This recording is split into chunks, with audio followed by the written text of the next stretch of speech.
गांव के एक छोटे से जंगल में टुनटुनी चिड़िया अपने 7 साल के बेटे मिट्ठू चिड़ी के साथ रहा करती थी। दोनों माँ बेटे बहुत गरीब थे और गरीबी में अपनी जिंदगी बिता रहे थे। मिट्ठू चिड़ी की माँ पेशे से एक लकड़हारन थी। वह जंगल में लकड़ियाँ काट कर पक्षियों को बेचा करती थी। एक दिन की बात है, मिट्ठू चिड़ा एक पेड़ की डाल पर बैठा हुआ अमीर पक्षियों के बच्चों को कुछ खाते हुए देख रहा था। जब उनमें से एक को वह खाया नहीं गया तो उसने उस भोजन को फेंक दिया।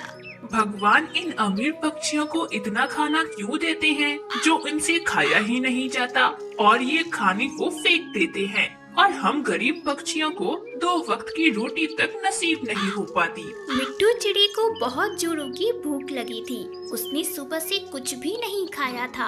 वह जल्दी से उड़ता हुआ अपनी माँ के पास गया और उससे खाना खाने को मांगने लगा। माँ, भूख लग रही है, खाना दो ना।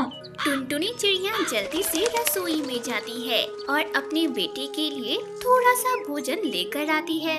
अरे माँ, बस इतना थोड़ा सा ही खाना। माँ, इससे तो मेरा पेट भी नहीं भरेगा। मिट्ठू बेटा, घर का सारा राशन खत्म हो गया है, बस इतना ही खाना है। तुम्हें आज थोड़े से ही भोजन में अपना काम चलाना पड़ेगा बेटा। कोई बात नहीं माँ, मैं इतने से भोजन में ही अपना पेट भर लूँगा। वैसे माँ, तुमने क्या खाना खाया? हाँ बेटा, मैंने तो पहले ही खाना खा लिया, तेरे लिए ही रखा था। ले, ये तू खा ले। अरे माँ, आप मुझसे झूठ बोल रही हो। आप कब से मुझसे पहले खाना खाने लगी? पहले आप मुझे खाने को देती हो, उसके बाद ही आप खाती हो। माँ, ये लो, आप मेरे में से थोड़ा सा भोजन खा लो। आज मैं अपनी मम्मा को अपने हाथों से भोजन खिलाऊंगा। फिर मिट्ठू चिड़ा अपनी माँ को अपने हाथों से भोजन खिलाता है। दोनों माँ बेटा भोजन खाकर सो जाते हैं। अगली सुबह टुनटुनी चिड़िया जल्दी से उठकर लकड़ियाँ काटने के लिए निकल पड़ती है। कुछ दिनों बाद ही 15 अगस्त आने वाला है। इस बार मैं सोच रही हूँ कि मैं अपने बेटे मिट्ठू को एक सुंदर सी साइकिल खरीद दूँ। बेटा मिट्ठू जब साइकिल देखेगा तो वह बहुत खुश होगा, पर साइकिल खरीदने के लिए मुझे और अधिक मेहनत करनी पड़ेगी। यह सब सोचकर मिट्ठू चिड़ी की माँ और अधिक मेहनत करने लगती है और ज्यादा से ज्यादा लकड़ियाँ काटकर इकट्ठा करने की कोशिश करती है। तभी वहाँ एक बूढ़ी कबूतरी आती है और टुनटुनी से कहती है, अरे ओ टुनटुनी बिटिया, मुझे तुझसे कुछ सूखी लकड़ियाँ चाहिए। 15 अगस्त आने के 10 दिन पहले ही बिटिया मेरे घर पर सूखी लकड़ियाँ पहुँचा देना तू। ठीक है अम्मा, मैं आपके घर सूखी लकड़ियाँ समय से पहुँचा दूंगी। पर अम्मा, आपको कितनी सूखी लकड़ियाँ चाहिए? आपने ये तो बताया ही नहीं। अरे टुनटुनी बिटिया, मुझे 10 किलो सूखी लकड़ियाँ चाहिए। तू ना समय से पहुँचा देना बिटिया। अच्छा, अब मैं चलती हूँ, मुझे और भी काम है। और इतना बोलकर बूढ़ी कबूतरी वहाँ से चली जाती है। मासूम सी टुनटुनी चिड़िया लकड़ियाँ बहुत ही मेहनत से काट रही थी और काटते काटते उसे सुबह से शाम हो गई। तब उसका बेटा मिट्ठू चिड़ा उसके पास आया। अरे माँ, आप अभी तक काम ही कर रही हो। माँ, मुझे कितनी चिंता हो रही थी कि आप अभी तक घर नहीं आई। माँ, घर चलो ना, आज आपने बहुत काम कर लिया। अब चलो, खा पी कर सो जाओ, अगली सुबह काम कर लेना मम्मा। अपनी बेटे की बात मानकर टुनटुनी चिड़िया अपने बेटे के साथ अपने घर आ जाती है और थोड़ा बहुत खा पी कर दोनों माँ बेटे सो जाते हैं। अगली सुबह टुनटुनी चिड़िया बहुत जल्दी उठ जाती है और सोचने लगती है कि अब तो मेरे पास बहुत सारी सूखी लकड़ियाँ इकट्ठा हो गई है। अब जल्दी से इन्हें अम्मा के घर पहुँचा देती हूँ। अम्मा इन लकड़ियों के बदले मुझे अच्छे खासे पैसे तो दे ही देंगी और उसके बाद मैं मिट्ठू के लिए एक सुंदर सी साइकिल खरीद लाऊंगी। इतना सोचकर टुनटुनी चिड़िया उन सूखी लकड़ियों को अपने साथ लेकर अम्मा के घर की ओर निकल पड़ती है। वह अम्मा के घर पर पहुंचती है और दरवाजा खटखटाने लगती है। अम्मा, ओ अम्मा, मैं आई हूँ टुनटुनी, आपकी सूखी लकड़ियाँ लेकर। अम्मा जल्दी से दरवाजा खोलो, इन सूखी लकड़ियों को मैं आपके घर के अंदर रख देती हूँ। अरे टुनटुनी बिटिया, तू आ गई। पर बिटिया मेरी तबीयत बहुत खराब है, अब इन सूखी लकड़ियों का मैं क्या करूँगी? बिटिया मुझे ये सूखी लकड़ियाँ नहीं चाहिए। तू इन सारी लकड़ियों को लेकर वापस चली जा। पर अम्मा, इतनी सारी लकड़ियाँ लेकर वापस जाना और इन्हें बेचना बहुत मुश्किल होगा मेरे लिए। अम्मा कुछ लकड़ियाँ तो ले लो। टुनटुनी बिटिया, मैं पूरी की पूरी लकड़ियाँ तुझसे ले लेती, पर मेरी तबीयत ठीक नहीं है।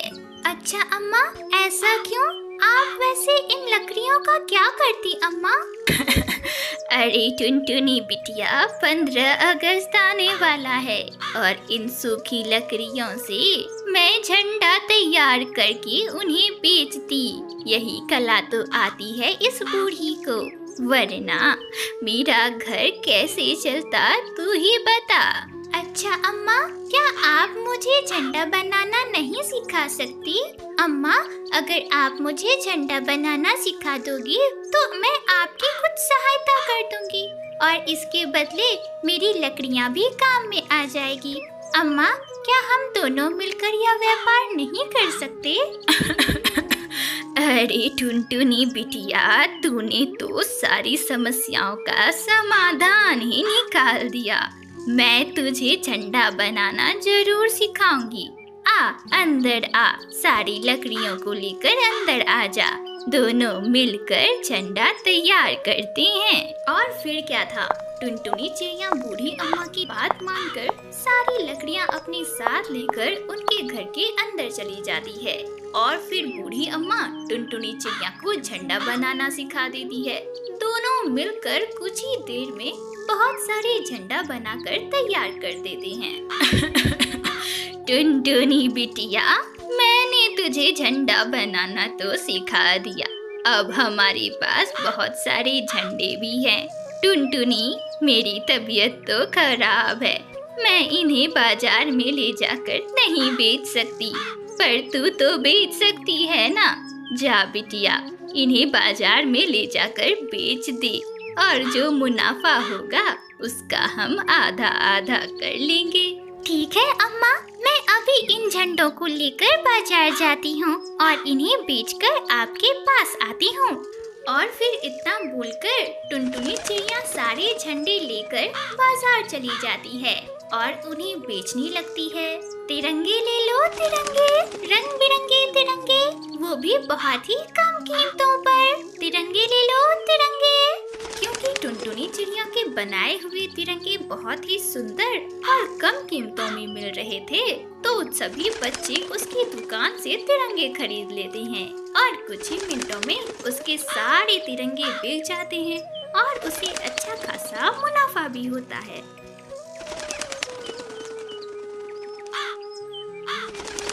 ये लो अम्मा, आपके आधे पैसे। अम्मा, आज आपने मेरी बहुत मदद की। अगर आज आप न होती तो मेरी सारी सूखी लकड़ियाँ बर्बाद हो जाती। अम्मा, आपका बहुत बहुत शुक्रिया।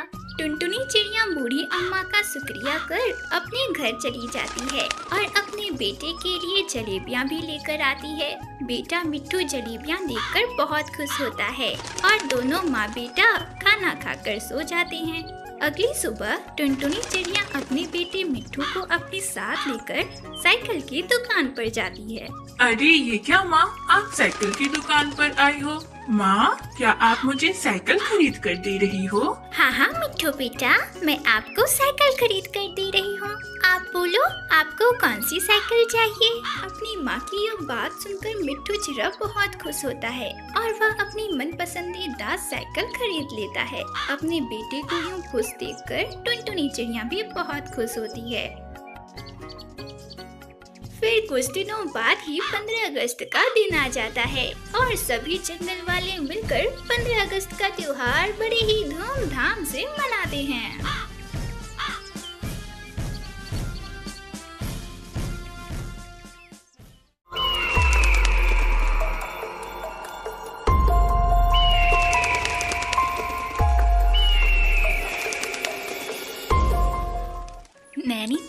जंगल में एक मासूम सी चिड़िया रहा करती थी जिसका नाम था टुनटुनी।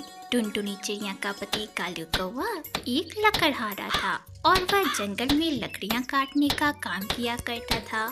एक दिन टुनटुनी चिड़िया ने अपने घोंसले में 2 अंडे दिए, जिसे देखकर दोनों पति पत्नी बहुत खुश हुए। टुनटुनी, आज मैं बहुत खुश हूँ। देखो ना, हमारे घोंसले में 2 अंडे हैं और देखना, इन अंडों से बेटे बाहर निकलेंगे जो हमारे बुढ़ापे का सहारा बनेंगे। टुनटुनी, सचमुच आज मैं बहुत खुश हूँ, बहुत खुश हूँ। पर कालू जी, अगर इन अंडों से बेटियां निकली तो? खबरदार टुनटुनी, आज तो तुमने कह दिया, पर अगली बार से मत कहना। अरे मेरे अंडों से सिर्फ बेटे ही निकलेंगे, बेटे, बेटियां नहीं निकलेंगी। अरे बेटियां तो बोझ होती हैं, बोझ। पहले उनका लालन पालन करके पढ़ा लिखा कर बड़ा करो और उसके बाद दूसरे घर चली जाती है। हमें कौन देखता है, हम तो यहाँ अकेले रह जाते हैं। टुनटुनी, इन अंडों से सिर्फ बेटे ही बाहर निकलने चाहिए। अपने पति के मुंह से ऐसी बातें सुनकर टुनटुनी चिड़िया बहुत डर गई, पर होने को तो कुछ और ही मंजूर थी। कुछ दिनों बाद ही उनके अंडों से 2 मासूम सी छोटी छोटी बेटियां बाहर निकली, जिसे देखकर कालू कौवे का गुस्सा 7वें आसमान पर पहुंच गया। करम जली नास पीटी कहीं की, मैंने तुझे कहा था कि मुझे बेटे चाहिए, ये कलमुही बेटियां नहीं। अरे इनके दहेज का खर्च कौन उठाएगा, तेरा बाप। अरे मुझे ये बेटियां नहीं चाहिए। अरे कालू जी, आप नाराज क्यों होते हो? भगवान ने चाहा तो अगली बार हमारे घर बेटा आ जाएगा। कालू जी, आप अपनी बेटियों को एक बार देखो तो सही, ये कितनी प्यारी हैं। कालू जी, आप गुस्सा मत करो ना, देखना ना, अगली बार हमारी अंडे से बेटा ही बाहर निकलेगा। पर कालू कौवा तो गुस्से से लाल था और वह टुनटुनी चिड़िया की एक भी बात नहीं सुनता और गुस्से से तमतमाते हुए घर से बाहर चला जाता है। इस तरह कुछ दिन बीत जाते हैं। एक बार फिर से टुनटुनी चिड़िया अपने घोंसले में एक अंडा देती है। हे भगवान, इस बार मुझे बहुत डर लग रहा है। क्या पता मेरे अंडे से बेटा बाहर निकलेगा या नहीं। भगवान, मेरी विनती सुन ले, मुझ पर और मेरी बेटियों पर कृपा कर। मेरे अंडे से इस बार बेटा ही निकलना चाहिए, नहीं तो पता नहीं कालू जी क्या करेंगे हमारे साथ। टुनटुनी चिड़िया को अंडे से बेटा बाहर निकलने की चिंता सताने लगी। धीरे धीरे इसी चिंता के कारण टुनटुनी चिड़िया बीमार होती चली गई। एक दिन उसकी कुछ सहेलियां उसके घर उससे मिलने आई।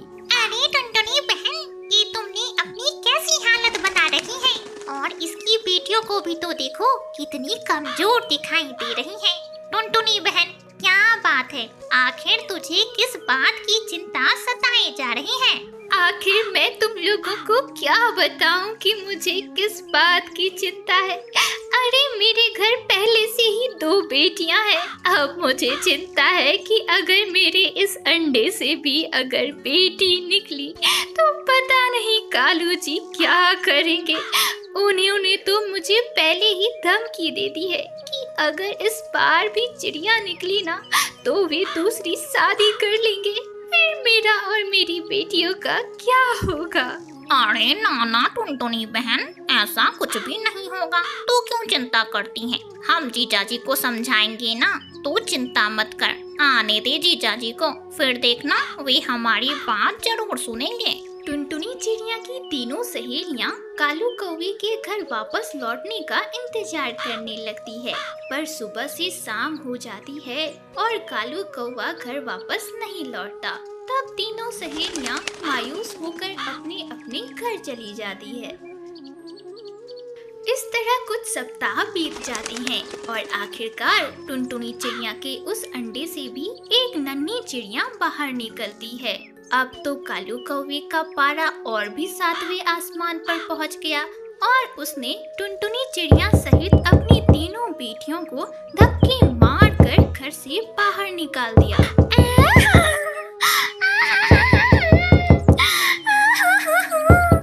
कालू जी, दरवाजा खोलो ना कालू जी, मैं अपनी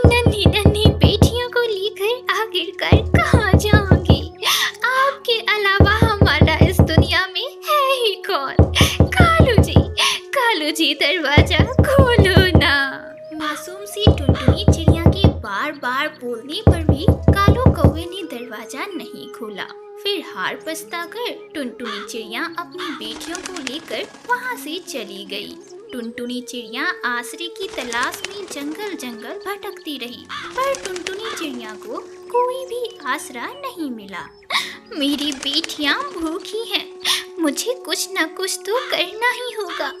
मेरे बच्चों, तुम लोग यहीं रुको, देखना मम्मा अभी तुरंत गई और आप लोगों के लिए भोजन लेकर आई। पर बिना मम्मा के आए यहाँ से आप लोग कहीं मत जाना, आपकी मम्मा अभी तुरंत भोजन लेके आती है। अपनी बेटियों को समझा बुझाकर टुनटुनी चिड़िया भोजन की तलाश में निकल पड़ती है। बहुत दूर जाने पर उसे एक आम का फल मिलता है, तो वह जल्दी से आम के फल को लेकर अपनी बेटियों की ओर निकल पड़ती है। तभी रास्ते में एक खतरनाक चील उस पर हमला कर देता है और इस हमले में वह पूरी तरह से जख्मी हो जाती है। चील भैया मुझ पर रहम करो। मेरी तीनों मासूम सी छोटी छोटी बेटियां 2 दिनों से भूखी हैं। अगर मैं उनके लिए भोजन लेकर नहीं गई तो तीनों भूख से मर जाएगी। भैया मुझ पर रहम करो। मैं आपसे वादा करती हूँ, मैं अपनी बेटियों का पेट भरकर आपके पास लौट आऊंगी, फिर आप मुझे खा जाना। पर भैया मुझ पर थोड़ी देर के लिए रहम करो। भैया? क्या तुमने मुझे भैया कहा? अरे बहना, मेरी कोई बहन नहीं है। बचपन से ही मुझे आशा थी कि मेरी भी कोई बहन हो। आज तुमने मुझे भैया कहा है तो आज से मैं तुम्हारा भाई।